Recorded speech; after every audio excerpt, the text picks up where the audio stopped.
Koyilandy MLA Kanathil Jameela അന്തരിച്ചു. ദീർഘനാളായി cancer ബാധിതയായി ചികിത്സയിലായിരുന്നു. 2021 തെരഞ്ഞെടുപ്പിൽ ഇന്ത്യൻ നാഷണൽ കോൺഗ്രസിലെ എൻ സുബ്രഹ്മണ്യനെ 8472 വോട്ടുകൾക്ക് പരാജയപ്പെടുത്തിയാണ് കാനത്തിൽ ജമീല നിയമസഭയിലേക്ക് എത്തിയത്. മുൻപ് കോഴിക്കോട് ജില്ലാ പഞ്ചായത്ത് പ്രസിഡന്റായിരുന്ന ജമീല ഗ്രാമപഞ്ചായത്തിലും ബ്ലോക്ക് പഞ്ചായത്തിലും മത്സരിച്ച് ജയിച്ചിട്ടുണ്ട്. വിവരങ്ങളുമായി വർഷ ഗിരീഷ് ചേരുന്നു. വർഷ, സൂചിപ്പിച്ച പോലെ തന്നെ തദ്ദേശ സ്ഥാപനങ്ങളിലടക്കം മത്സരിച്ച് വിജയിച്ചാണ് കഴിഞ്ഞ തവണ കാനത്തിൽ ജമീല നിയമസഭയിലേക്ക് എത്തുന്നത്. ഏറെ നാളായി അർബുദബാധത്തെ തുടർന്ന് ചികിത്സയിലായിരുന്നു. അല്പം മുമ്പാണ് മരണം സംഭവിച്ചത്. എന്തൊക്കെയാണ് ലഭിക്കുന്ന വിവരങ്ങൾ? അർബുദത്തെ തുടർന്ന് ചികിത്സയിലിരിക്കെയാണ് കൊയിലാണ്ടി എം.എൽ.എ ആയ കാനത്തിൽ ജമീൽ ഇപ്പോൾ നമ്മളെ വിട്ടു പിരിഞ്ഞിരിക്കുന്നത്. അസുഖം കാരണം കഴിഞ്ഞ കുറേ മാസങ്ങളായി വലിയ രീതിയിലുള്ള ശാരീരിക ബുദ്ധിമുട്ടുകളെല്ലാം ഉണ്ടായിരുന്നു. തുടർന്നാണ് കോഴിക്കോട് സ്വകാര്യ ആശുപത്രിയിൽ പ്രവേശിപ്പിച്ചത്.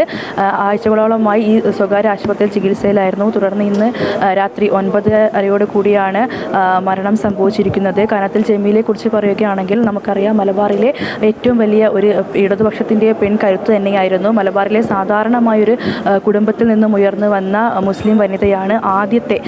മലബാറിൽ നിന്നുള്ള ആദ്യ